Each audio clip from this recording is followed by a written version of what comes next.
Olá pessoal, então nós vamos para mais uma aula de CTS. Hoje nós vamos falar do que aconteceu com o modelo de Aristóteles, cosmológico, em Alexandria. Na verdade, nós vamos fazer um retrocessozinho no tempo, porque a gente estava falando antes do cristianismo, do Império Romano, a gente chegou até o final do Império Romano, lá pelo ano 400 e tantos, depois de Cristo, né? Mas a gente já havia falado da Biblioteca de Alexandria, do surgimento, do contexto do surgimento da Biblioteca de Alexandria, e né, a gente deu vamos dizer assim, uma pausa na história da Biblioteca de Alexandria para a gente poder falar sobre o cristianismo, né, e sobre o Império Romano. Então agora nós vamos dar um retrocessozinho, nós vamos lá para a Biblioteca de Alexandria, vamos falar de acontecimentos de lá de antes de Cristo e provavelmente alguns de depois de Cristo, né? E a gente vai dar então um contexto do que aconteceu ali naquela biblioteca, de o que se desenvolveu em termos de ciência que vai compor a história que a gente está contando, ok? Vamos lá então, eu vou aqui colocar a nossa cena com o nosso aperfeiçoamento, né, do modelo aristotélico, nosso PowerPoint de hoje. Vamos seguir então com esse PowerPoint. Então, só retrocedendo também na própria história da ciência, a gente vai colocar aqui rapidamente a respeito do ano solar, né? O ano solar, que é o ano de 365 dias e um quarto, ou menos um pouquinho que um quarto, né? Ele é conhecido há milhares de anos, né? Ele era conhecido no Egito Antigo, na Babilônia Antiga, na China Antiga, e inclusive aqui dos maias, astecas, eles conheciam, os incas, né? Conheciam o ano solar, tá? Então todos os povos que desenvolveram pecuária, agricultura, cidades, né, estados, eles chegaram ao ano solar pela necessidade de controlar as atividades de produção de alimentos, atividades agrícolas e atividades pecuárias, né? E como desde a idade da pedra, vamos lembrar disso sempre, essas atividades ficavam na beira de rio, uma vez que eles não tinham tecnologia para desenvolver agricultura em terra dura. Então, os grandes impérios do Neolítico vão se formar na beira dos grandes rios, né? Então, lá que o pessoal desenvolveu, né, os estudos para controlar. Porque se você, por exemplo, à beira do rio Nilo, que é onde se formou o Egito, se você desenvolve a agricultura e não tem um calendário, se você não está ciente do dia que o rio vai encher, corre o risco do rio encher e destruir toda a sua plantação. Então, o calendário correto ali para eles era super, super importante. Bom, então hoje eu peguei aqui só para a gente recordar isso, o momento do solstício. Provavelmente não foi exatamente nesse dia, nessa hora, mas era mais ou menos aqui que o Sol estava em junho, né, de 2023. Repara que a constelação de Touro está aqui e ele não entrou ainda na constelação, ou ele já saiu da constelação de Touro, está entrando na próxima constelação. Aí nós estamos no momento, então, do nascer do Sol, tá bem? E nós estamos vendo que o Sol, ali, ó, está, esse Lzinho aqui é de leste, tá? Então, o Sol está no leste, tá bem? Desculpa, o Sol está nessa constelação aqui, e se a gente pegar aqui o leste e a gente virar a mão direita para esse Lzinho, a gente vai notar que o Sol está, então, ao norte desse Lzinho aqui, né? Quer dizer, ele está mais afastado, que é exatamente por volta de 21 de junho, que ele fica mais afastado do leste, mais afastado para o norte. É o nosso inverno. E lá no hemisfério norte é o verão para eles, porque o Sol está na direção norte, ele está passando no céu inclinado para o norte, tá? E, né, um tempo depois, e aqui eu coloquei, por exemplo, no dia 21 de dezembro deste ano, o Sol vai estar aqui, ó. Ele está saindo, ele está entre a constelação de Libra e a constelação de Escorpião, né? E ele está aqui, ó, dia 21 de dezembro deste ano de 2023, a gente vê que o Sol está aqui mais para o sul, É o dia que ele está mais ao sul. Olha, ali ele estava no norte, agora ele veio para o sul. Então, né, é a contagem de dias desse movimento do Sol de norte para sul e de sul para norte, quer dizer, quando ele gasta, né, exatamente o tempo para sair de um solstício, ir para o outro e voltar, fazer esse movimento aqui, ó. Aqui é o solstício de norte, considerando para nós aqui, né, o nosso inverno. Aí a gente vem para o solstício de sul, que é o nosso verão. Solstício de norte de novo. Então, é essa contagem, quantos dias o Sol gasta para ir até o solstício e voltar para o solstício de cá, é que dá 365 dias e quase um quarto. Então, isso foi muito bem estudado, muito bem catalogado lá pelos antigos, tá bem? Então, isso aí a gente, só para recordar que esse ano solar, na época de Aristóteles, 500 anos antes de Cristo, na época dos gregos, né? Aristóteles está 400 e tantos anos antes de Cristo, isso já era muito conhecido, esse movimento do Sol e o ano solar já era muito conhecido, tá? Bom, e esse aí é o modelo de Aristóteles, né? Repara que ele coloca o Sol aqui girando em volta da Terra, tá? Ele vai girar em volta da Terra, a Lua vai girar em volta da Terra, depois Mercúrio, Vênus, Sol, Marte, Júpiter e Saturno, e por último a camada das estrelas. Então esse é o modelo cebola, né, que a gente chama, que é o modelo de Aristóteles, que, né, Aristóteles, eu já falei para vocês, havia umas complicações com as quais ele não soube lidar perfeitamente. Ele deixou ali umas lacunas no modelo dele. A lacuna está exatamente no movimento de Marte, tá? Nós vamos falar desse cara aqui, que é o Ptolomeu, lá de Alexandria, e nós vamos ver que o Ptolomeu trabalhou com esse modelo de Aristóteles, tá bem? Vamos lá. Bom, então é importante para a gente agora ver aqui qual que é o problema que tem que ser enfrentado, tá bem? Que o modelo de Aristóteles tem que enfrentar, tá? Vamos lá, eu vou passar aqui para vocês então uma cena, ó, para a gente ver isso direitinho aqui, ó. Tá aqui, ó. Então, esse é o planeta Marte, no mesmo programa que eu tirei ali os dois solstícios, né? O programa chama-se Stellarium. Aqui é de 2016. Essa é uma coisa antiga que eu fiz, mais ou menos neste ano aí de 2016, que eu fui então mostrando a trajetória de Marte mês a mês. Então, nós estamos no mês 1, quer dizer, em janeiro de 2016, e Marte está aqui, ó, no final da constelação de Virgem, tá? E ele vinha caminhando aqui para baixo de Virgem, né? Então, isso é uma coisa importante também a gente ter em mente, né? Essa passagem dos planetas entre as constelações, ela também já era conhecida, a gente pode pensar em pelo menos 5.000 anos, tá?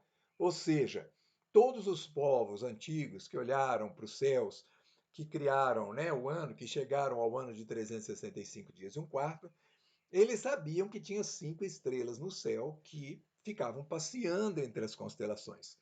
E a gente chama essas errantes, né, essas estrelas errantes, de Mercúrio, Vênus, Marte, Júpiter e Saturno. São os 5 planetas visíveis a olho nu.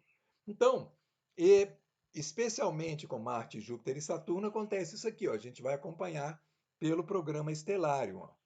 Ele agora entrou no fevereiro de 2016, ele entrou na constelação de Libra e vai seguindo até a constelação de Escorpião. Até aí tudo bem, ele está movimentando entre as constelações. Mas, de repente, né, ele caminha só mais um pouquinho para dentro de Escorpião e começa a retornar e vai para Libra de novo, tá vendo?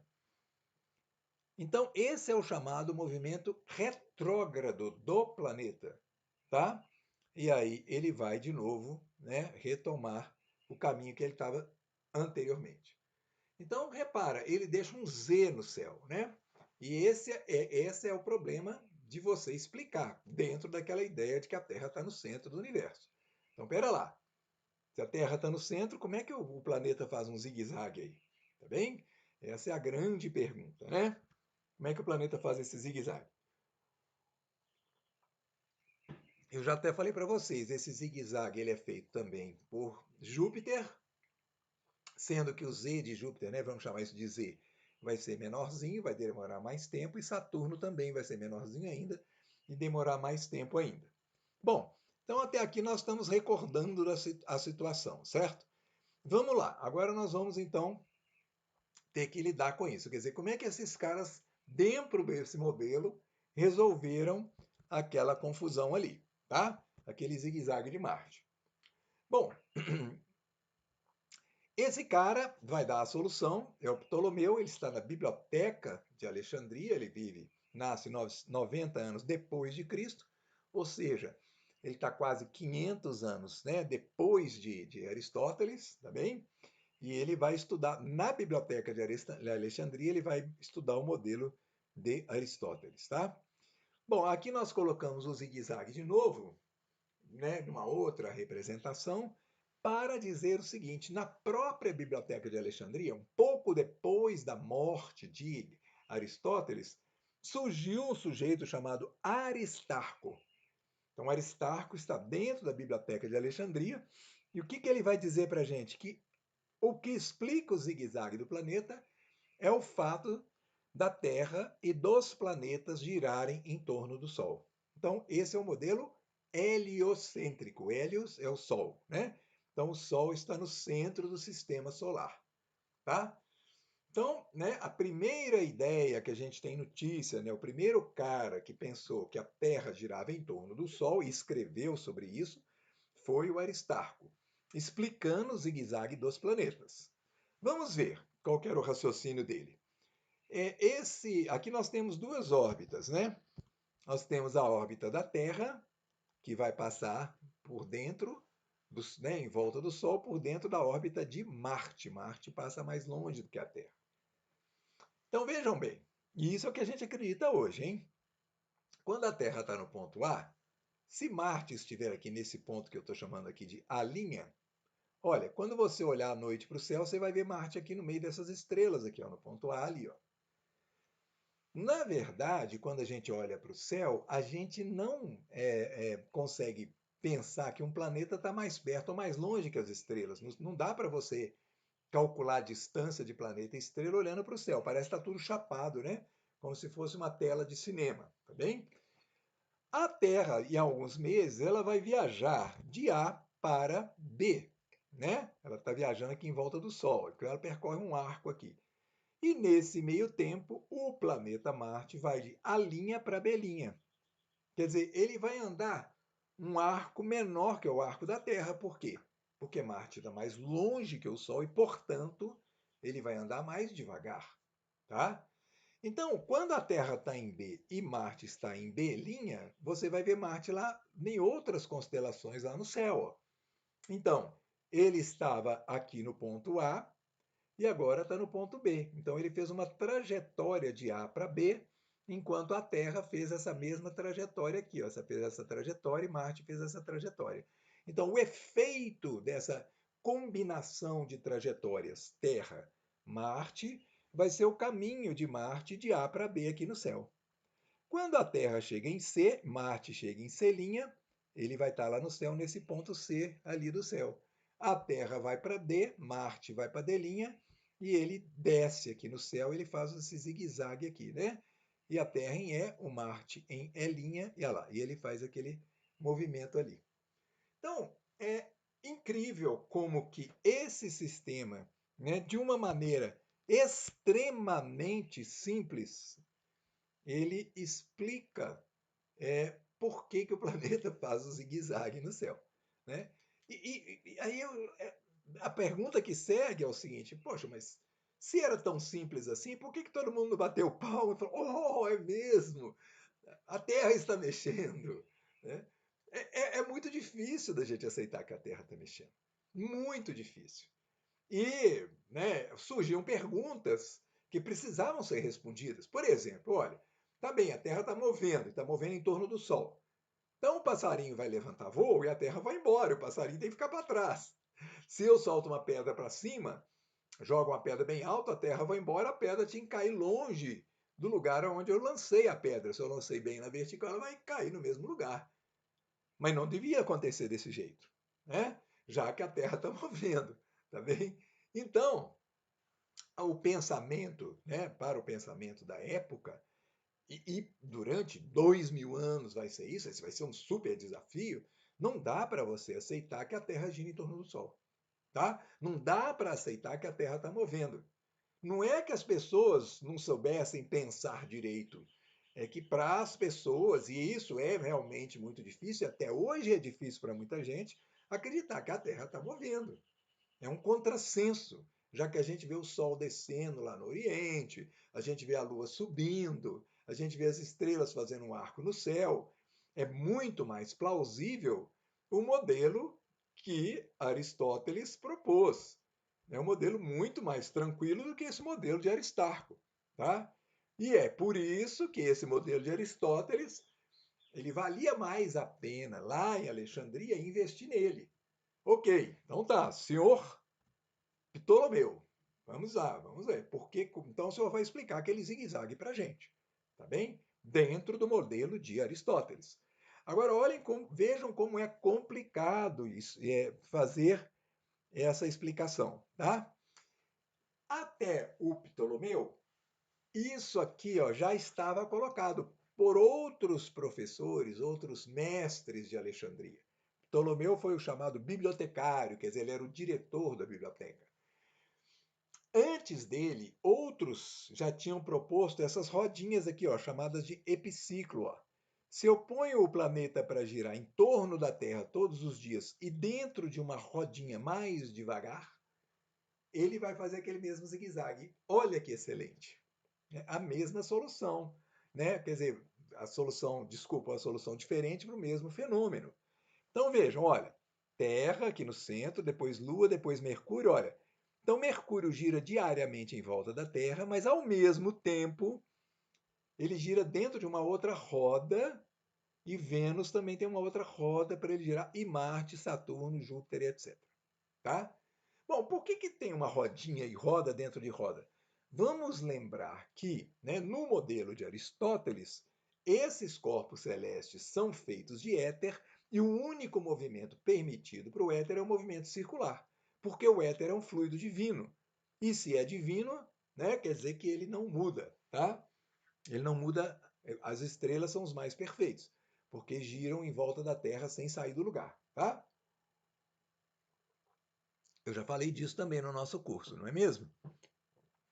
Bom, excelente. Se você vai fazer essas rodinhas girando e você vai achar programas na internet, programas de computador que vão mostrar isso funcionando, você vai ver exatamente o movimento retrógrado dos planetas quando você está dentro da Terra. O planeta vai percorrer essa rodinha que ele percorre, chamada epiciclo, em uma velocidade diferente da que do deferente, que é a órbita dele. Então, a órbita dele deferente, ele gira em volta da Terra uma vez por dia.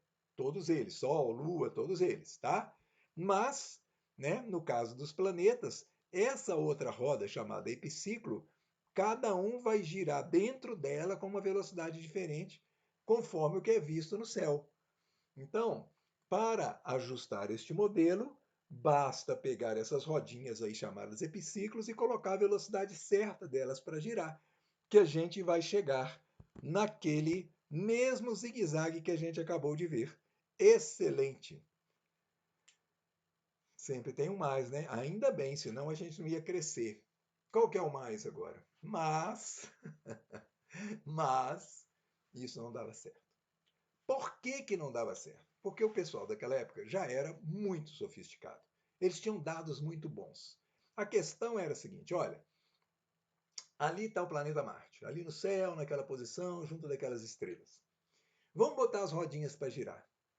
Vamos botar ela para girar na velocidade compatível com a velocidade do movimento retrógrado de Marte. Ok, coloquei lá o epiciclo para girar, tudo desenhado no papel, né, gente?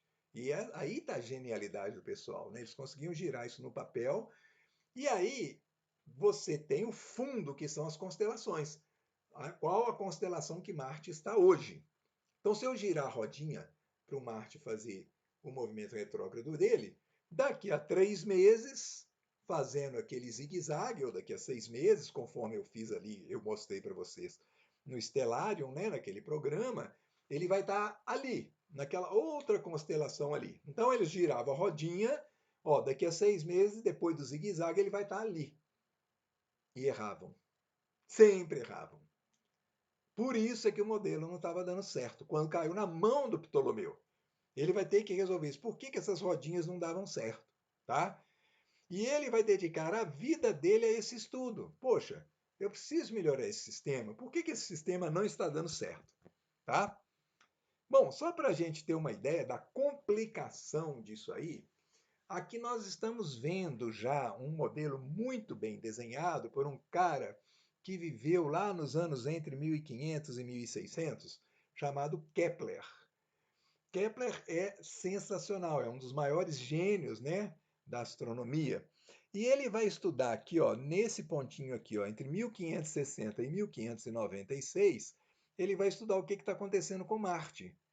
E aqui, ó, se vocês pegarem aqui no fundo dessa circunferência, a circunferência mais exterior, ela está representando as constelações do zodíaco, tá? Cada símbolozinho desse aqui é uma constelação do zodíaco, ó. Então, o Kepler, nós vamos falar dele mais tarde, usando tabelas muito poderosas da sua época, do movimento de Marte, ele sabia exatamente em que constelação que estava em cada dia, tá?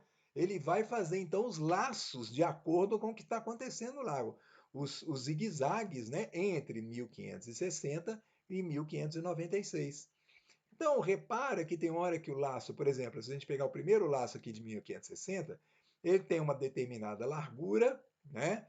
Aí você passa para o próximo laço, a largura já é diferente, as distâncias entre os laços não são distâncias equivalentes, está vendo?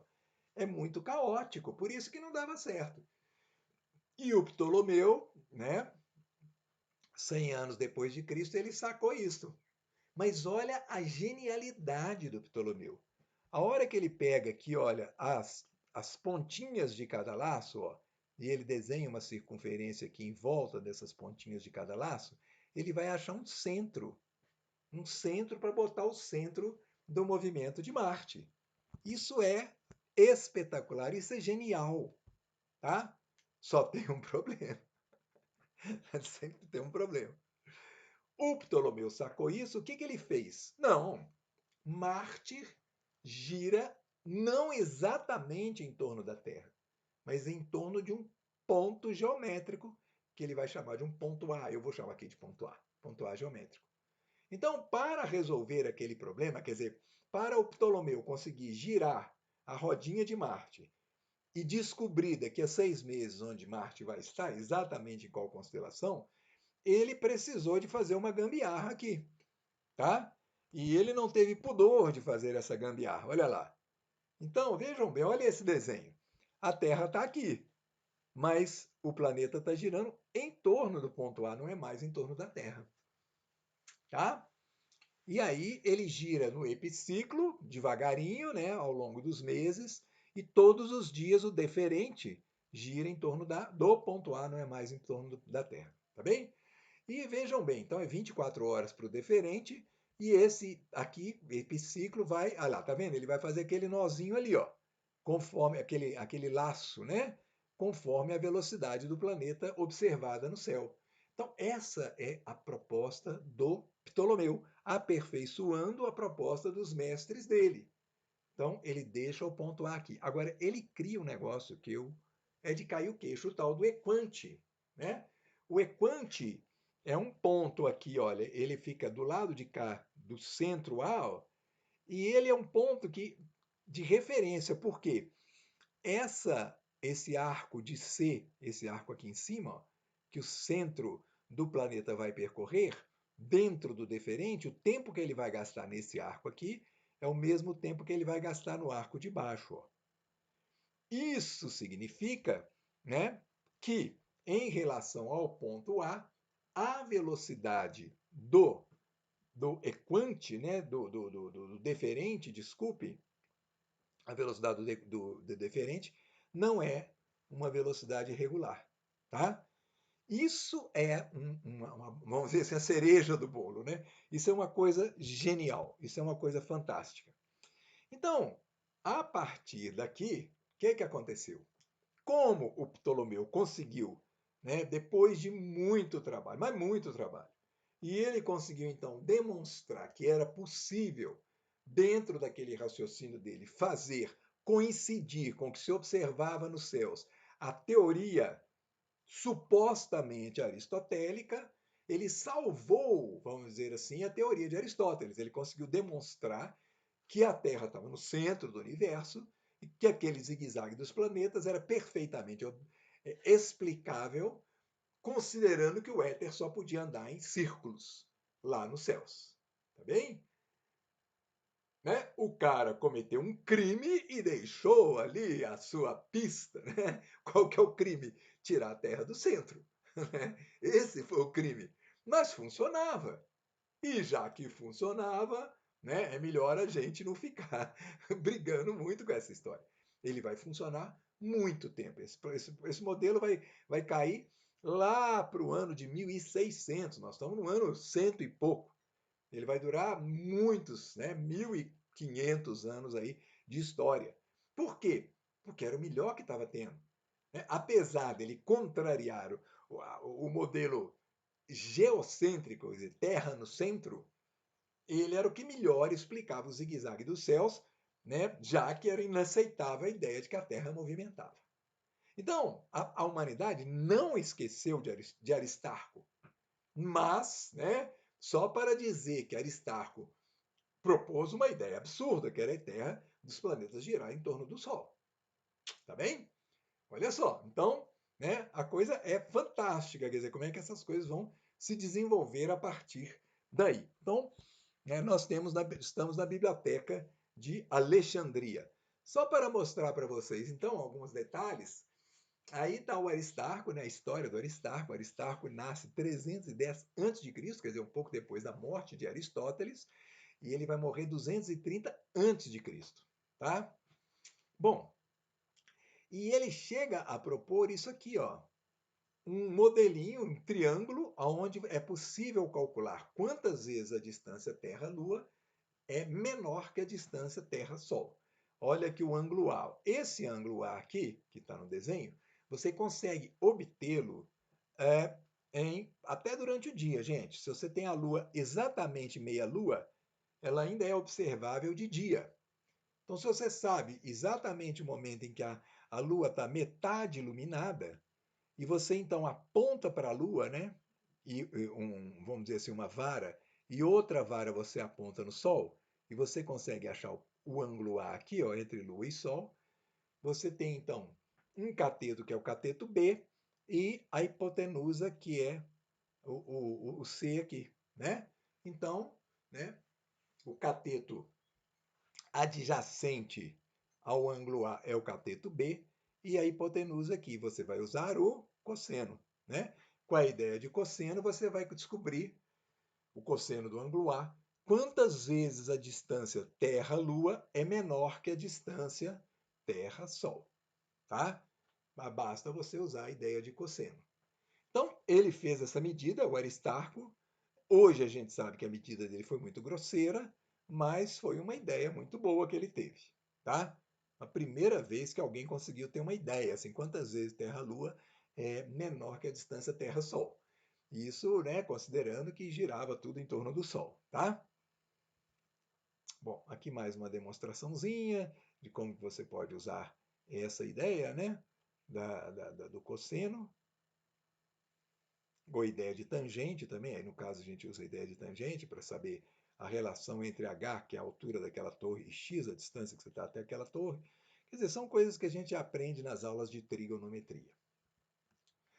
Aqui um outro gênio lá de Alexandria, esse cara é o Eratóstenes, né? O Eratóstenes é o primeiro cara que vai medir o tamanho da Terra. Já considerando, né, eles já sabiam que a Terra era, né, redonda. O Aristóteles achava que a Terra era redonda, todos eles sabiam que a Terra era redonda. Então vejam bem, qual que era a informação que o Eratóstenes tinha? Um dia, na cidade de Siena, que ele fica né, que não é no lugar diferente de Alexandria, ele sabia que tinha um dia que ao meio-dia lá em Siena dentro do poço, quer dizer, uma cisterna, se o pessoal olhava lá embaixo para a cisterna, ao meio-dia eles conseguiam ver a água lá dentro da cisterna. O sol iluminava lá dentro, batia lá dentro da água da cisterna de Siena. O que significa, então, que se você está em Siena ao meio-dia daquele dia, você vai ter o sol no zênite, quer dizer, o sol a pino, o sol bem em cima da sua cabeça, né? Lá no céu, tá? Meio-dia. Então, um poste ao meio-dia não tem sombra, né? Para quem está em Siena. Mas ele que estava em Alexandria, ele viu que tinha sombra ali, olha. Em Alexandria, naquele mesmo horário, meio-dia, tinha uma sombra. Então, os raios do Sol, considerando aqui, olha que geometria genial, que eles são paralelos, coisa que não é verdade, mas como a Terra está muito distante do Sol, acaba que eles são, né, praticamente paralelos. Os raios solares provocam por causa da circularidade da Terra, porque a Terra é esférica, né? É oval, né? Ou pelo menos oval, não é bem uma esfera, né? A gente chama de geodésia, né? Ele tem uma sombra em Alexandria. Então, olha a ideia genial dele, olha. Aqui, ó, considerando esse poste aqui em Siena e o poste A em Alexandria, ó. Então, se você pega a sombra do poste A, você tem um ângulo A, né? E esse ângulo A é alterno interno ao ângulo B. Ou seja, você descobriu o ângulo interno lá no centro da Terra, cobrindo as cidades de Siena e Alexandria. Então, se você tem uma distância que foi que ele pediu para medir, a distância de Siena para Alexandria, botou gente para fazer essa distância lá para ele, você sabe qual que é o arco que corresponde ao ângulo B. Aí é só você fazer uma regra de 3 com os 360 graus, que você vai achar o tamanho da Terra. E ele calculou o tamanho da Terra quase que igualzinho o tamanho atual da Terra, tá? E mais tarde outras pessoas vão fazer a mesma medida, tá bem? Então isso foi o Eratóstenes, é o primeiro cara que mede o tamanho da Terra. E esse tamanho da Terra independe de você achar que a Terra gira em torno do Sol ou não gira em torno do Sol, tá? Mas também para vocês terem uma ideia da sofisticação, do grau de sofisticação do pessoal da cidade de Alexandria, do que acontecia lá, tá? Então, aqui está falando que ele encontrou na medida de hoje 40 mil quilômetros e teria errado em 40 mil quilômetros 72 quilômetros, que é a medida atual, tá? Então, realmente, assim, é um cálculo quase que cravado, né? Praticamente cravado, considerando a tecnologia da época, é sensacional, né? Inimaginável, tá bem? Bom, então, gente, nós só conseguiremos agora, nós vamos deixar este modelo, né, de Aristóteles, então, vamos dizer assim, aperfeiçoado por Ptolomeu. Nós vamos deixar ali, nós estamos falando então do ano cento e poucos depois de Cristo, né, a época de Ptolomeu, nós vamos deixar ele ali quietinho, tá? Por quê? Porque Alexandria, né, a cidade de Alexandria, a biblioteca de Alexandria, ela está ali no auge dela, né, nessa época do Ptolomeu. Lembra que ali tinha milhares de livros, eles eram escritos em pergaminho. Pergaminho é um pedaço de couro. O couro é atacado por ratos, por exemplo, né? A tinta é atacada, então os livros tinham que ser reescritos, recopiados. Isso era muito trabalho, era muita gente que está disponível, era muito dinheiro, né? E, né, naquela época, lá da época do Ptolomeu, os romanos já tinham dominado o Egito. Os romanos é que mandavam lá. Então, com o tempo também, a Biblioteca de Alexandria, ela vai entrar em decadência, tá? E vai chegar um momento em que vai acontecer uma tragédia em Alexandria, que, né, é o momento em que o Constantino, então, um pouco depois que o Constantino colocou o cristianismo no centro do Império Romano, quer dizer, o cristianismo passou a ser aceito, e mais adiante, depois do Constantino, ele vai ser a religião oficial do Império Romano, vai acontecer um conflito muito forte em Alexandria. Esse conflito está muito bem descrito num filme chamado Alexandria. O nome original dele é Ágora. E é um filme que sempre que eu posso, eu passo para meus alunos de CTS. Se alguém tiver interesse, pode me pedir que eu dou um jeito de mostrar por onde que a gente consegue esse filme de Alexandria, que é maravilhoso. Ele vai falar de uma mulher que nós vamos agora conversar um pouquinho sobre ela, porque vale a pena, tá? E porque ela vai estar numa sequência aqui, depois do que a gente vai falar da nossa história, tá bem? Deixa eu acionar aqui. Pronto. Então agora nós vamos falar de duas personagens que viveram mais ou menos na mesma época. Todas as duas personagens, tanto a Hipásia de Alexandria quanto o Agostinho de Hipona, eles vão viver muito perto um do outro. Olha, a Hipásia, ela nasce em 360 depois de Cristo e morre em 415, né? E então 55 anos, tá? E o Agostinho, ele nasce um pouco antes dela, né, em 354, e ele vai viver mais que ela, ele vai morrer em 430, tá? São dois grandes personagens, viveram mais ou menos na mesma época.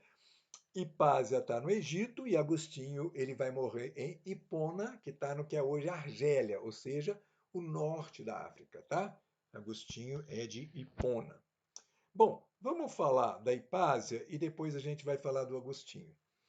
Aqui a gente tem primeiro uma linha do tempo, né, onde a gente tem aqui o Aristóteles, vivendo aqui, né, 400 e poucos a 300 e poucos antes de Cristo, o Euclides, que é aquele cara que vai escrever a geometria de Euclides, né, o Aristarco, que vai viver aqui, ó, ele vai nascer um pouco depois da morte do Aristóteles, o Eratóstenes, que é, né, contemporâneo do Aristarco, aquele que vai medir o tamanho da Terra, tá? Mais adiante aqui na nossa linha do tempo, isso aqui é do nosso livro, tá, gente? O nosso livro é Quem Colocou a Terra em Movimento. Esse Lucrécio aqui, nós vamos falar dele mais lá na frente, que é o cara que vai escrever um livro sobre os átomos. Aqui está Jesus e aqui está o nosso Ptolomeu, ok?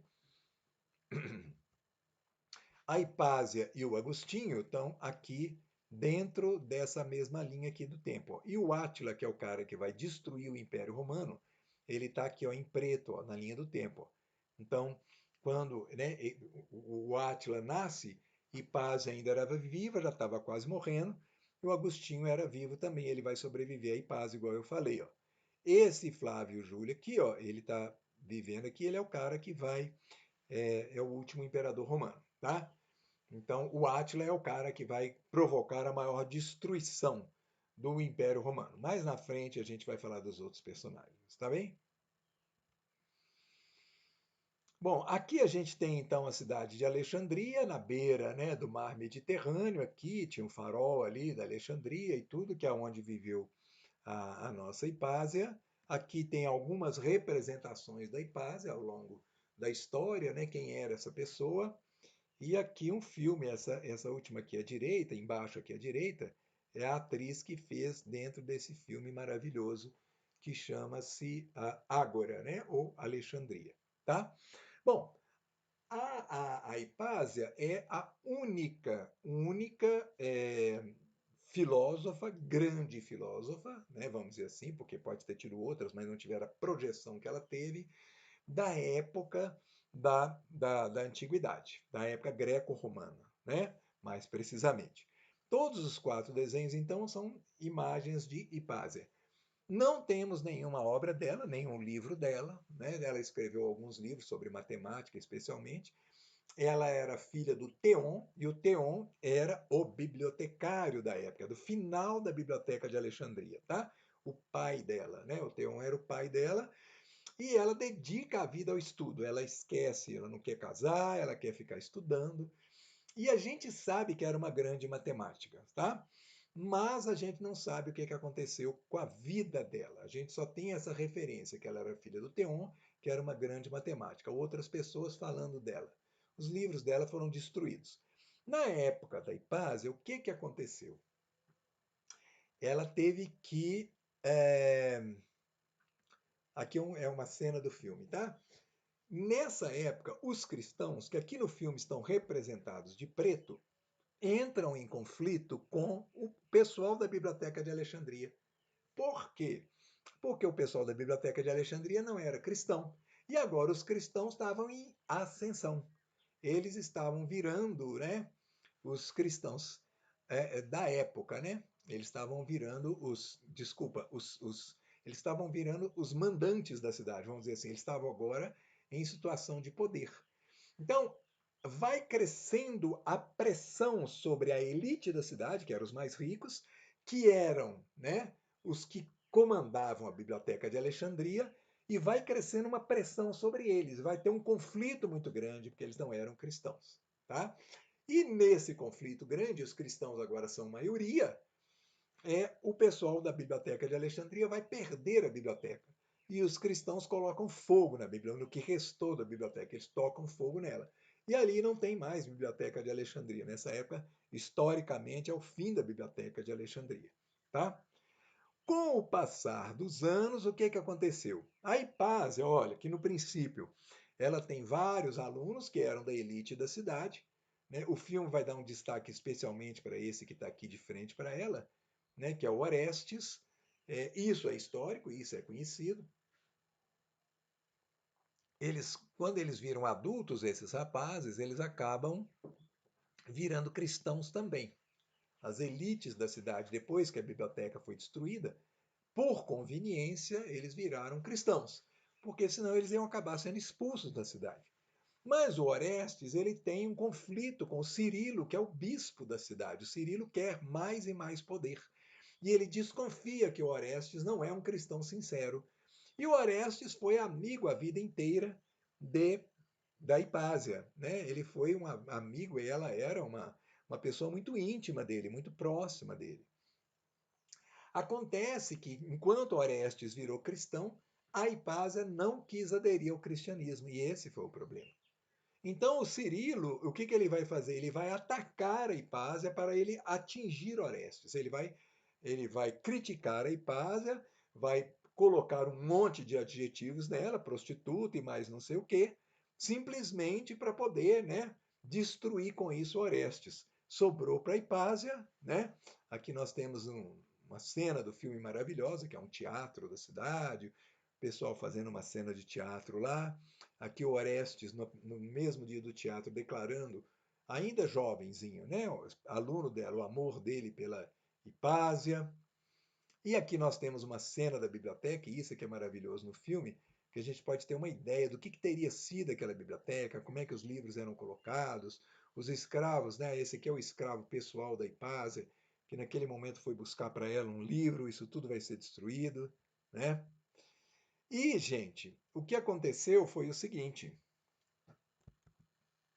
né? No conflito entre Orestes e Cirilo, a Hipásia levou a desvantagem. Então, havia um grupo de cristãos, que era uma milícia, que eram os chamados parabolanos, isso é historicamente verdadeiro. Eles então pegam a Hipásia e assassinam ela.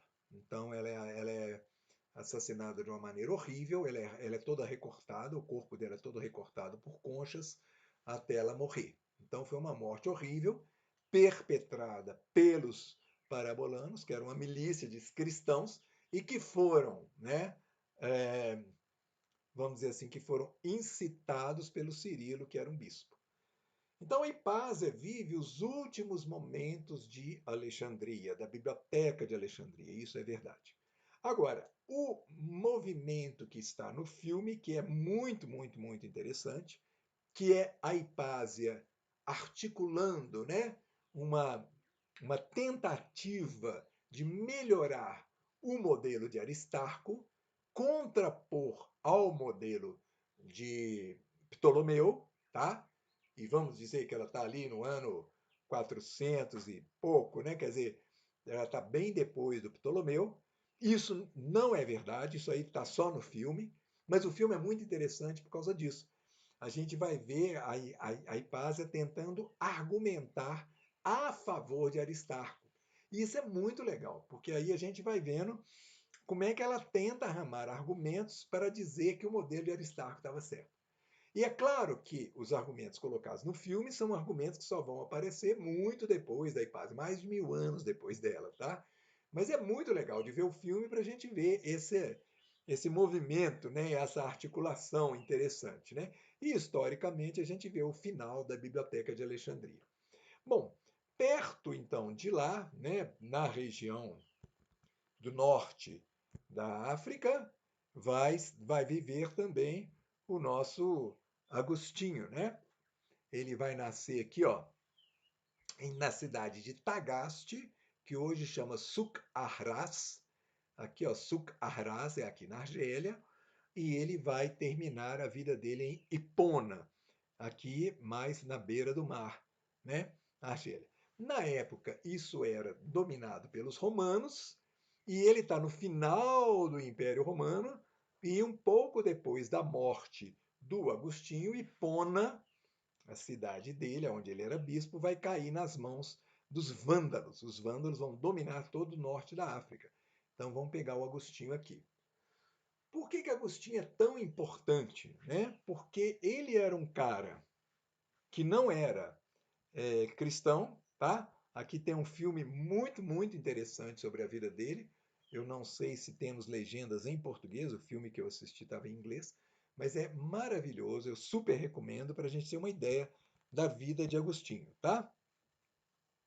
Bom, então Agostinho, ele é um santo da Igreja Católica, né? Mas ele não começa a vida como católico, como cristão, né? Ele consta que ele era um menino muito inteligente e que era órfão de pai, mas a mãe conseguiu, um sujeito rico da cidade de Tagaste, bancasse os estudos dele depois dos estudos que ele fez em Tagaste. Ele só fez a educação básica lá. E ele vai para Hipona, não sei se ele vai para Hipona nessa época, se ele vai para outras cidades, eu sei que ele chega a estudar muito, vai para Roma, não sei se foi Cartago a cidade que ele estudou, eu sei que ele chega a Roma e ele estuda muita filosofia. Então ele é mais ou menos da mesma época da Hipásia, né? E é um filósofo de mão cheia. Ele é um cara que entende muito de Platão, por exemplo, um cara que entende muito de Aristóteles, né? E é um cara que reflete muito. Ele era, se eu não me engano, de uma religião chamada maniqueísmo, que vinha do Maniqueu, lá da Pérsia, pouco compreendida hoje, né? Mas ele não encontrava entre os seguidores da seita alguém que estivesse à altura dele do ponto de vista do diálogo, né? Do diálogo, vamos dizer assim, filosófico. A mãe dele era cristã, a vida inteira ela lutou para ele virar cristão. Tem um detalhe interessante que ele vai viver, né, na época que ele estudou filosofia, ele vive entre os estudantes, vamos dizer assim, os estudantes universitários da época, e ele vai para uma casa de um cara muito rico. Esse cara tinha várias mulheres servindo ele, e uma das mulheres acaba ficando com o Agostinho, ele acaba ficando só com essa mulher. E com essa mulher ele tem um filho, e ele vai ficar com ela, parece que 13 anos. Ele vai viver com ela, eles vão criar esse filho, mas ele não pode se casar com ela, porque ela é muito pobre. Bom, ele vai crescendo como filósofo, ele vai para Roma, ele se torna professor em Roma, depois volta, fica meio decepcionado, ele fica fazendo viagens o tempo todo, mas num determinado momento ele é contratado pela imperatriz romana para poder falar pelo rei, que era naquela época era um rapaz muito novinho, ainda não tinha voz, né? Então ele vai ser o defensor da imperatriz e do rei. E eles têm um conflito entre a linha cristã deles e a linha cristã de um bispo chamado Ambrósio, em Melodiano, na cidade de Melodiano, que hoje é Milão, na Itália. E quase que vira uma guerra civil, né? O bispo contra a imperatriz, a mãe do Agostinho do lado do bispo e ele do lado da imperatriz. Então ele se envolveu num conflito horroroso ali. Felizmente, né, o conflito não chegou à guerra, mas ele fica conhecendo Ambrósio, ele acaba vendo que Ambrósio era um filósofo de mão cheia, tá? Nesse meio tempo, a mãe dele arranja um casamento para ele com uma menina de 9 anos de idade, uma menina rica de 9 anos de idade, o que significava que então a concubina com a qual ele tinha tido um filho, ela é colocada para fora. Ela agora não pode fazer parte da vida dele porque ele vai se casar. Então ela desaparece da história, vai para o norte da África, ninguém sabe nem o nome dessa mulher, tá?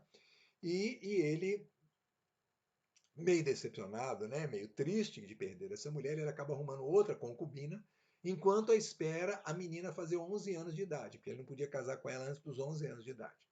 Era a regra da época, tá? Bom, ele está lá esperando, mas nesse meio tempo ele tem uma reviravolta dentro dele.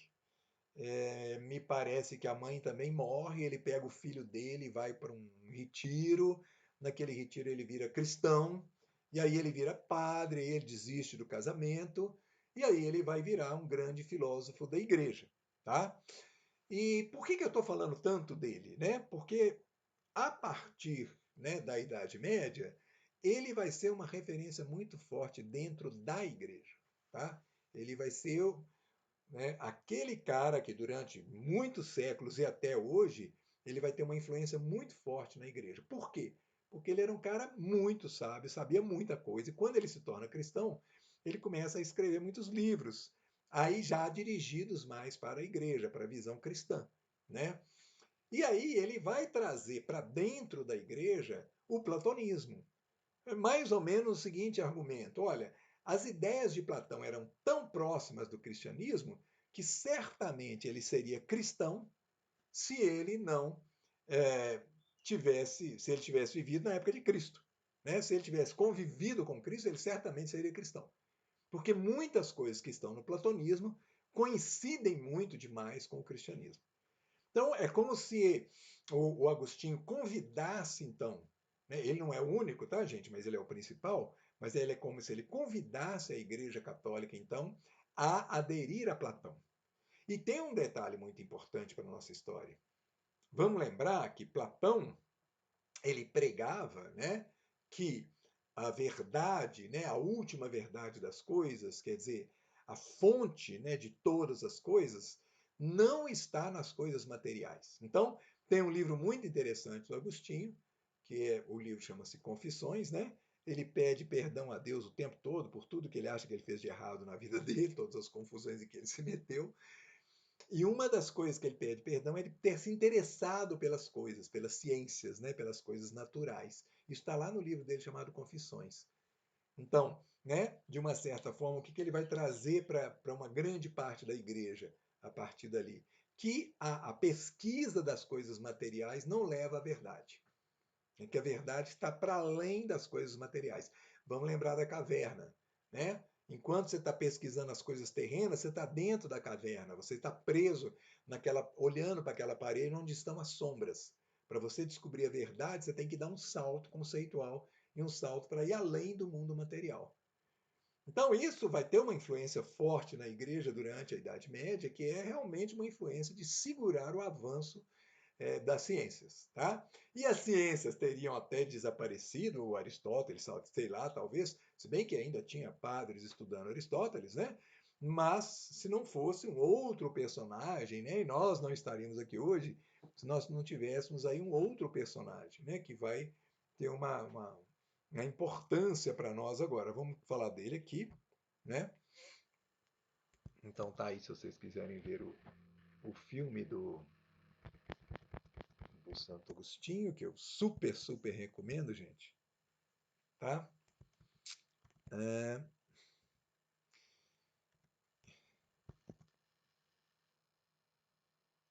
e agora nós vamos falar aqui, ó, desse outro personagem aqui, ó, que ele vai contemplar, né, a última etapa da nossa aula hoje, do Maomé, né, e a fundação do islamismo, tá? Então, o Maomé, né, que é um cara que vai nascer, né, um pouco depois da queda do Império Romano, tá bem? Nós vamos deixar essas perguntas aqui para depois, né? O Maomé vai compor uma história muito, muito, muito interessante para nós. E aí nós vamos tentar entender, né, qual que é a contribuição dos muçulmanos para a ciência moderna. Não fosse os muçulmanos, muito provavelmente a gente não estaria nas condições que a gente está hoje, tá bem? Mas eu queria mostrar aqui para vocês algumas coisinhas aqui do mundo dos muçulmanos. São fotos mesmo que eu mesmo tirei aqui de uma das grandes catedrais da cidade de Istambul, tá? Aqui, ó, aonde eu estou aqui na nossa apresentação, vamos retornar aqui, ó. Aqui nós temos a Blue Mosque, ela está na cidade de Istambul, hoje chama Istambul, né? Chamava-se Constantinopla, né, na época. Aqui nós estamos vendo no fundo aqui, ó, o Estreito de Bósforos, é a divisão, né? Do lado de lá é a Ásia, do lado de cá é a Europa, tá? Então, a cidade de Istambul é a cidade da Turquia, que está, né, um pé na Ásia, um pé na Europa de lá, tá? Dentro da cidade de Istambul, na mesma praça onde está essa Blue Mosque, repara que ela tem 6 torres, né? Nós temos ali, ó, a... Desculpe aqui, estou buscando aqui a nossa cena, um momentinho só. Um momentinho só que eu vou ajustar aqui.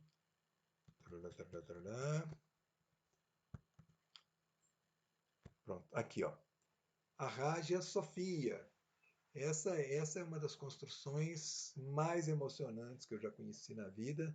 É apaixonante. Infelizmente, a partir do último governo aí da Turquia, ela deixou de ser museu, voltou a ser mesquita, né?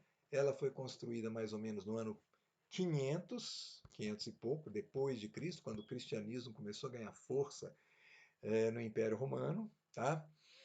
Se eu não me engano, é o Justiniano que construiu e trouxe arquitetos judeus para desenhar. É um prédio fabuloso. Nós estamos aqui, essa foto eu tirei do segundo andar. Nós estamos olhando lá para o primeiro andar. Se vocês olharem aqui em cima, vocês estão vendo umas inscrições aqui em árabe, né? Os muçulmanos não podem representar Maomé, não podem representar nada na forma humana, tá bem? Na religiosidade deles, né? Isso é proibido. Né? Aqui nós temos a cúpula da Hagia Sophia, que é altíssima. Essa igreja passou por, se eu não me engano, 15 terremotos. E o primeiro terremoto derrubou a cúpula, depois eles reconstruíram a cúpula, e depois ela sobreviveu a todos, tá? Dentro dela existem algumas rachaduras, dá para a gente ver que eles, né, passaram alguns ferros lá para poder segurar, né, as estruturas aqui, ó, tá vendo? Esse ferro aqui, ó, isso aqui é para proteger das rachaduras que aconteceram com os vários terremotos, né, pelos quais ela passou. Aí tá. Isso tem no YouTube uma explicação, né, por que ela conseguiu sobreviver aos terremotos. Esse tijolinho que ela é construída desse tijolinho, ó, ele tem uma elasticidade. Então, ele cumpre o papel que as molas nos edifícios modernos cumprem. Quando há o abalo do terremoto, eles têm uma certa elasticidade e por isso eles conseguem segurar o abalo e a igreja não caiu. Isso é um vídeo no YouTube que eu muito longo sobre a Hagia Sophia e muito interessante. Eles vão explicando a estrutura toda dela, como é que ela foi feita, como é que ela foi produzida. Aqui são as muralhas, né, fora da cidade, né, as famosas muralhas, né, da cidade de Constantinopla, né, que custaram a ser derrubadas. Elas foram derrubadas, se eu não me engano, em 1543, não é isso? E quando Mehmed, que era um militar, né, muçulmano, ele conseguiu conquistar Constantinopla e a partir dali ela passou a se chamar Istambul. E a cidade de Istambul, né, é onde tem essa Hagia Sophia, que foi igreja, né, durante muitos séculos, depois, né, de 500 a mais ou menos 1500, quer dizer, durante mais ou menos os 900 a 1000 anos ela foi igreja católica, cristã, depois ela passou a ser um museu, depois ela passou a ser mesquita, desculpa, a partir de 1543, em 1930 foi transformada em museu, e agora, depois do ano 2000 e alguma coisa, 2018, sei lá, quando Erdogan, né, passou a ser presidente lá da Turquia, ele transformou ela em mesquita novamente. A minha filha foi lá recentemente e ela me disse que hoje é possível visitar apenas o primeiro andar, você não tem acesso ao segundo andar. Essa foto aí eu tirei quando eu estive lá e a gente ainda tinha acesso ao segundo andar. Isso é para falar um pouco, né, da convivência com os muçulmanos, né? É uma cidade extremamente interessante, né? A cidade de Istambul é uma cidade onde convivem muitos modelos, né, diferentes de muçulmanos, né?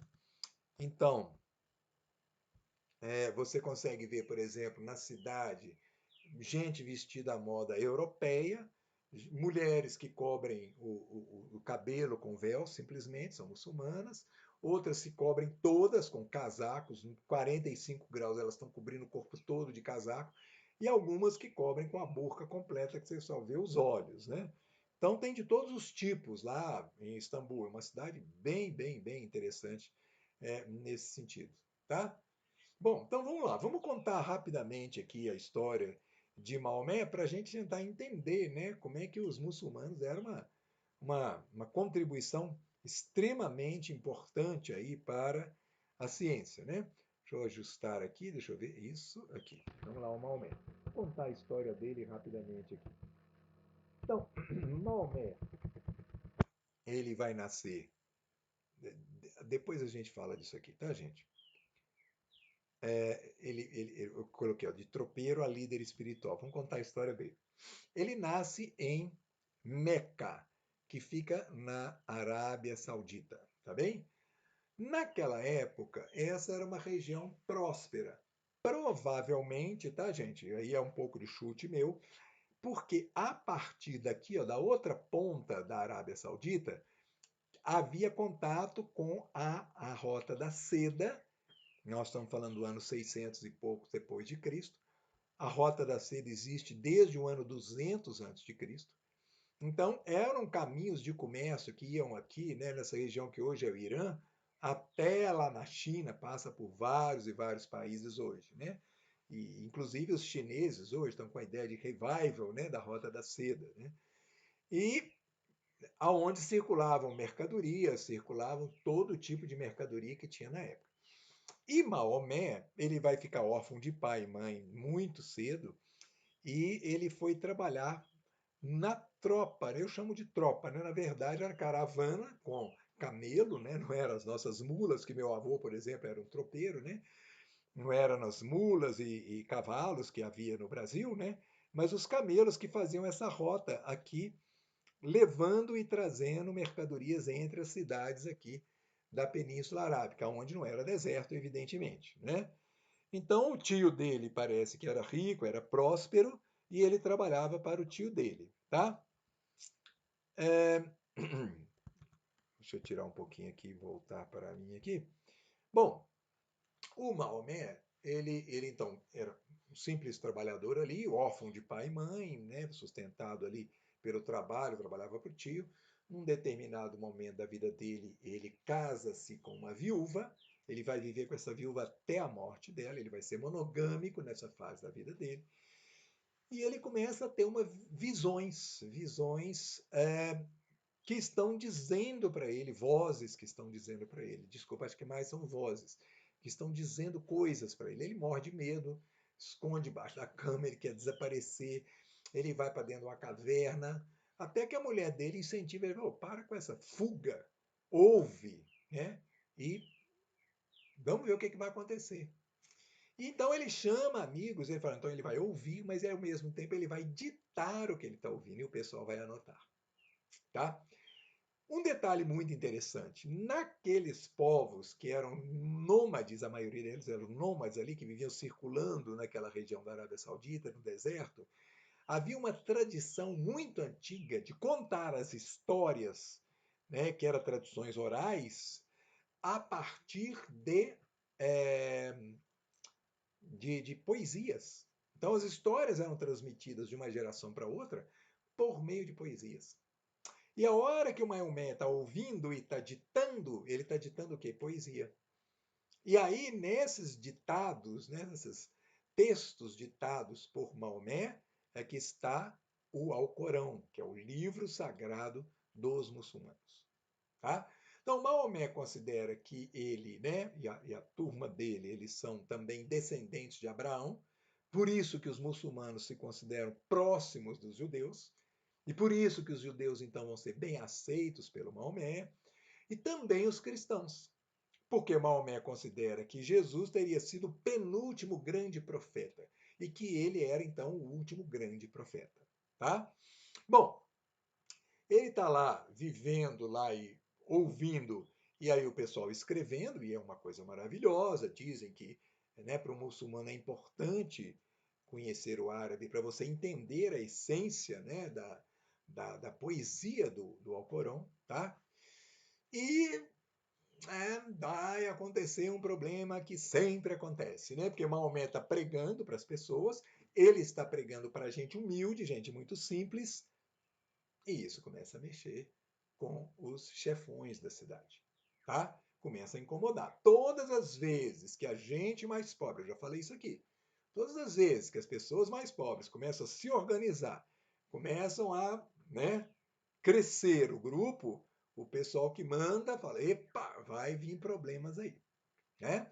E uma das pregações de Maomé, que isso é uma coisa muito interessante, é que a cidade só podia, que tinha várias religiões, que só podia adorar um Deus que era o Deus que era lá dos muçulmanos, que era o Deus lá de Abraão, que era o mesmo Deus de Abraão, era o mesmo Deus dos cristãos, e esse era o Deus que tinha que ser adorado, e não outros deuses que estavam na cidade.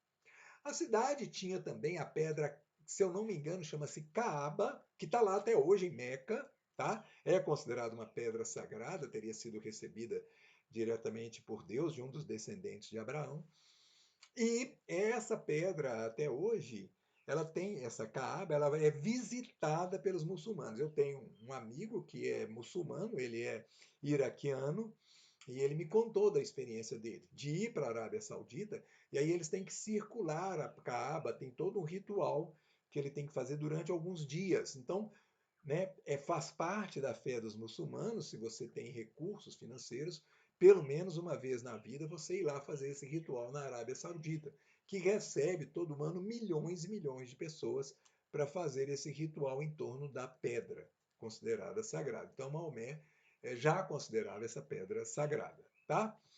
Bom, ele vai, a partir dos conflitos na cidade, ele vai ficar mal, porque vai morrer o tio e vai morrer a mulher. Então, né, ele fica mal na cidade, ele fica mal lá em Meca, tá? Deixa eu voltar aqui ao nosso PowerPoint. E ele começa a ser perseguido. Para não morrer em Meca, ele vai se mudar para a cidade de Medina. Eu até pus aqui no Google, né, para saber, são 498 quilômetros de distância, mais para o norte, a cidade de Medina, né? Ele vai viver então em Medina. Quando ele chega em Medina, tem um conflito lá de 12 famílias, se eu não me engano, que moram na cidade, e ele já chega com a fama de ser um grande líder religioso, e ele consegue controlar o conflito. E com isso ele ganha muita fama e muita força dentro da cidade, tá? Aí ele vai então, com o tempo, então virar o líder principal. Ele vai juntar um grupo e aí eles voltam para Meca e eles cercam Meca. Muito pouca gente, ele tinha muito pouca gente no início, parecia um absurdo ele cercar a cidade de Meca, mas o pessoal que estava vindo das caravanas, né, para a cidade acaba se juntando a ele. E aí ele controla a cidade de Meca e eles dominam a cidade. Ele não mata os líderes, mas ele exige que a única religião lá, o único Deus a ser respeitado seria o Deus, que era o Deus dele, tá? Então, a partir daí, ele vai criando então o mundo muçulmano, né, que vai crescer, vai explodir, não vai crescer, vai explodir rapidamente. Então, daí nós temos então é, uma aceitação, olha só, de cristãos e de judeus, tá? Porque todos são do livro, né? São povos do livro sagrado, tá? E aonde então os muçulmanos vão conquistando terras, eles vão aceitando cristãos e judeus, tá?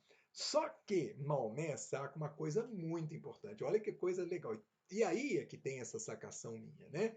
Ele era tropeiro, muito provavelmente. Ele teve contato com o pessoal da Rota da Seda e de gente que mexia com o comércio e que estava habituada a ter um conhecimento muito sofisticado em relação aos povos nômades árabes que estavam ali aderindo à religião islâmica. Então, o que o Maomé faz? Manda a turma estudar. Olha que sensacional. Vocês vão procurar o conhecimento por onde vocês forem. E isso foi super importante, tá? Porque, vejam bem, olha, o que aconteceu com o mundo muçulmano? Aqui esse mapa dá uma ideia. Na época de Maomé, essa região cor-de-rosa aqui toda já era muçulmana, olha. Mas, né, pouco depois, já no ano 661, ele morre mais ou menos em 634. 661 já tinham dominado o Egito, olha, a parte da Pérsia, a cidade de Bagdá, que nós vamos falar dela agora mesmo. No ano 750, eles já tinham chegado lá na Espanha, Portugal, olha, entraram para dentro da Europa, olha, os muçulmanos, ao tamanho do mundo muçulmano aqui nessa época, tá? E depois vão crescer para essas linhas vermelhas aqui, ó. Então foi uma religião que simplesmente explodiu de uma hora para outra, né? Foi conquistando um monte de gente.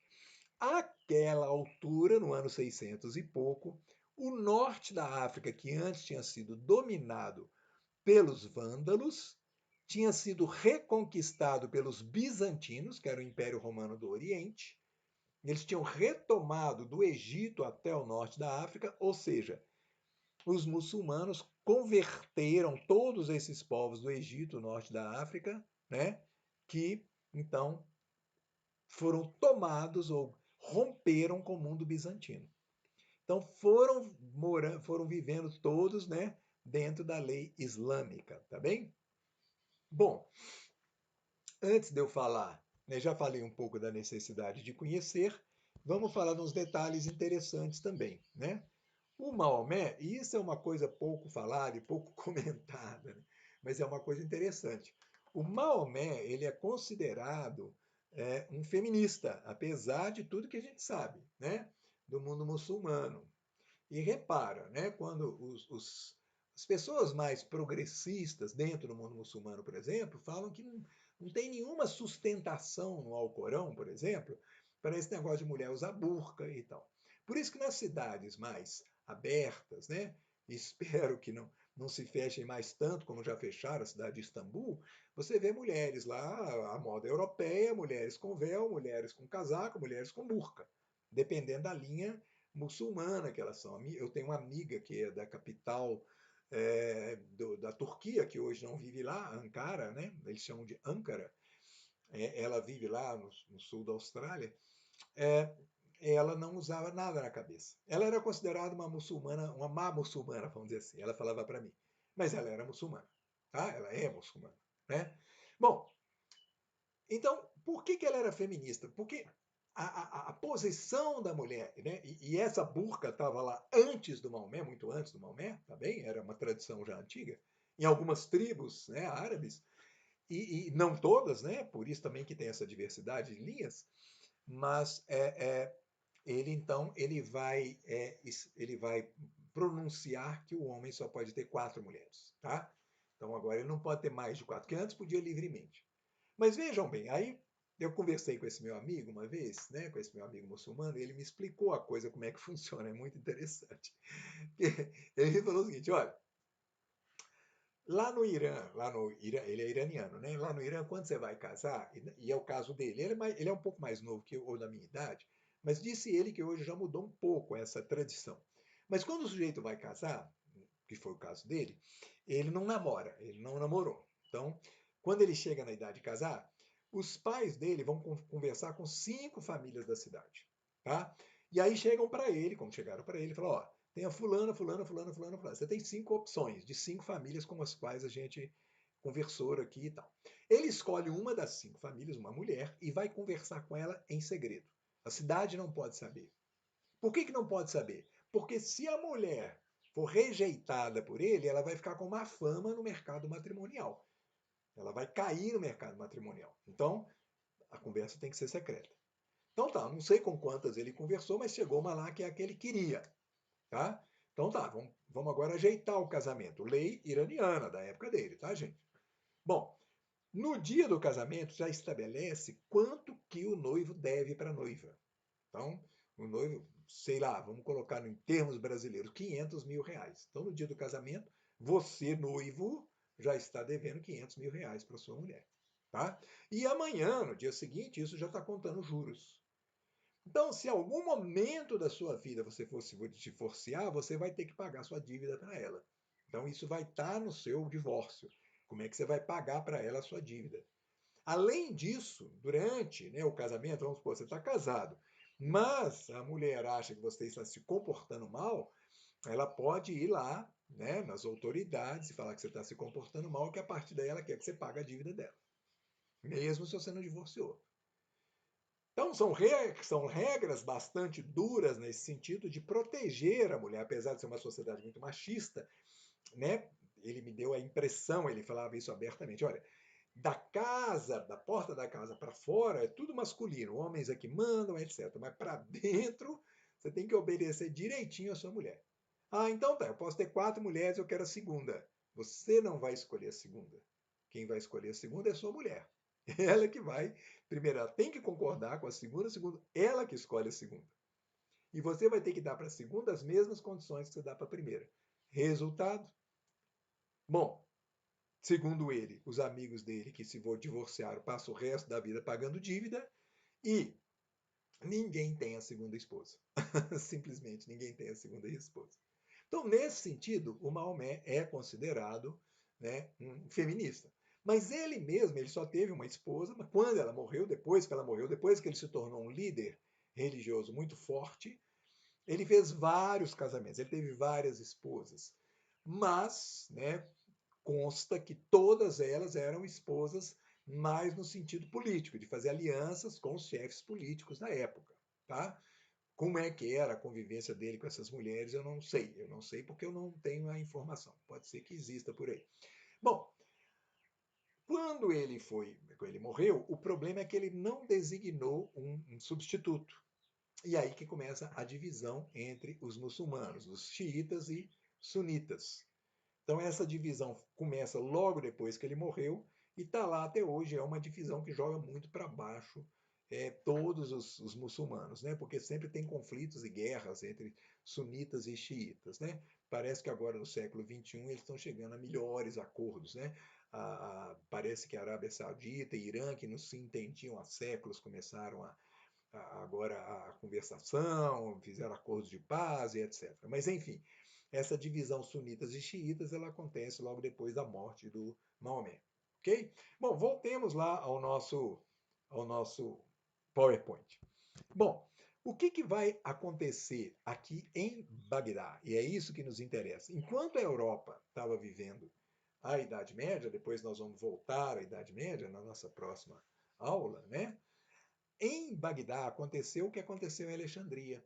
A partir do momento em que o Maomé manda que eles aprendam, que eles se instruam, que eles se tornem, né, estudiosos, os muçulmanos então vão fazer o que aconteceu em Alexandria. Eles vão levar para Bagdá todos os livros que eles conseguem, escritos em grego, escritos em latim, eles vão traduzir para a língua árabe, e Bagdá vai ser agora um centro intelectual maravilhoso, um centro intelectual super importante. Lá pelo ano 1000, Bagdá era a cidade mais importante do planeta em termos filosóficos, matemáticos, científicos, etc. Para vocês terem uma ideia, nas cidades de Córdoba e Granada, na Espanha, onde os muçulmanos se estabeleceram, eles fundaram universidades. Só uma universidade, se eu não me engano, em Córdoba, tinha mais livro que no resto da Europa todo junto, né? Enquanto a Europa estava vivendo um momento de Idade Média, em que estava todo mundo mergulhado num analfabetismo generalizado, os muçulmanos estavam bombando, vamos dizer assim, né? Então, toda a cultura greco-romana que eles puderam recolher, eles recolheram, traduziram para o árabe, estudaram. Depois tiveram conflitos também com religiosos e estudiosos, o que vai ter problema também. Os muçulmanos não vão conseguir crescer além de um ponto por causa das amarras religiosas. Mas olha que coisa muito importante.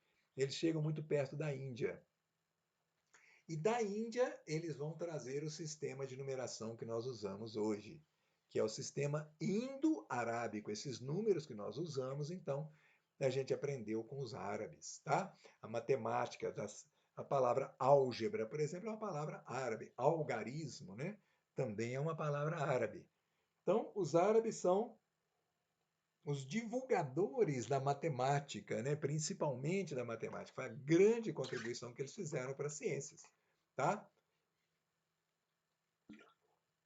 E a cidade de Bagdá, né, é um ponto super, super importante neste momento. Olha, Se vocês puderem ver um filme chamado O Físico, que é também um livro, que na verdade se chama O Médico, né? Esse físico ele não é nada de físico, de física, é um médico.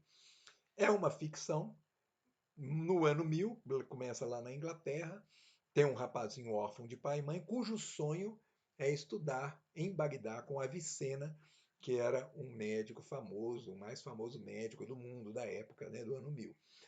Também de Bagdá vai surgir, né, é a época dos abássidas, né, os governantes da cidade de Bagdá, né, e de uma porção enorme do mundo muçulmano, é a dinastia dos abássidas. E é aí que vai surgir também os livros, né, das Mil e Uma Noites. O Harun al-Rashid, né, ele está lá representado nas Mil e Uma Noites. É claro que é uma fantasia, mas Harun al-Rashid é um sultão, né, um sultanato importantíssimo. É ele que vai incentivar, né, o desenvolvimento das ciências no mundo árabe. Né? Ele vai ser um grande incentivador. Uma das coisas que eles vão fazer, por exemplo, o Al-Khwarizmi, que é o cara que escreve o livro, né, que é por isso que os algarismos chamam algarismos, por causa do Al-Khwarizmi, né, o grande divulgador da matemática, ele vai reproduzir a medida da Terra como foi feita pelo Eratóstenes. Então, muito provavelmente, ele leu o trabalho de Eratóstenes e falou assim, deixa eu conferir para ver se o meu cálculo dá igual ao do Eratóstenes.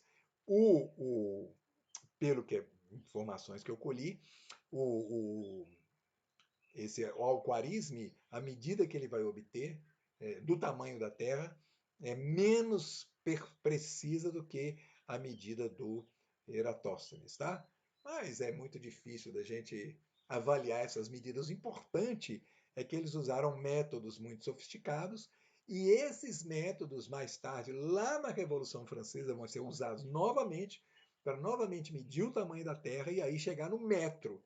O nosso metro, né, que é do sistema métrico, ele surge a partir da medida da Terra. Né, que foi a primeira vez que alguém falou, não, vamos fazer uma unidade baseada no tamanho da Terra. Né? Então foi um trabalho dos franceses. Tá? Então, até aqui, né, nós falamos então da queda do Império Romano, né, do fim da Biblioteca de Alexandria. Falamos agora do surgimento dos árabes, do mundo muçulmano, da importância do Maomé, né, da importância que ele deu para as ciências. Né? E na aula que vem nós vamos começar falando das cruzadas, que vai ser o momento em que os cristãos agora europeus vão entrar em contato com os muçulmanos para guerrear. Aí é para combater os muçulmanos. Por quê? Porque como os muçulmanos foram ocupando o território dos bizantinos, do Império Romano do Oriente, né, o patriarca de Constantinopla vai pedir ajuda ao Papa para poder combater os muçulmanos. E aí vai começar, né, os conflitos entre cristãos e muçulmanos, que vão ser muito importantes para a Europa, muito importantes para a nossa história.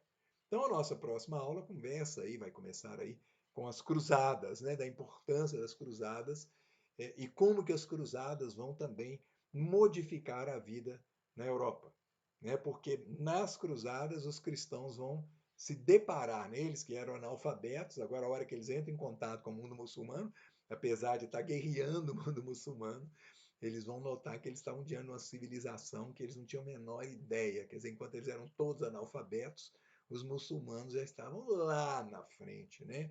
Em termos de ciências, filosofia e etc. E tal, tá? Então nós vamos parar por aqui hoje e né, já prenunciamos o que nos aguarda daí para frente.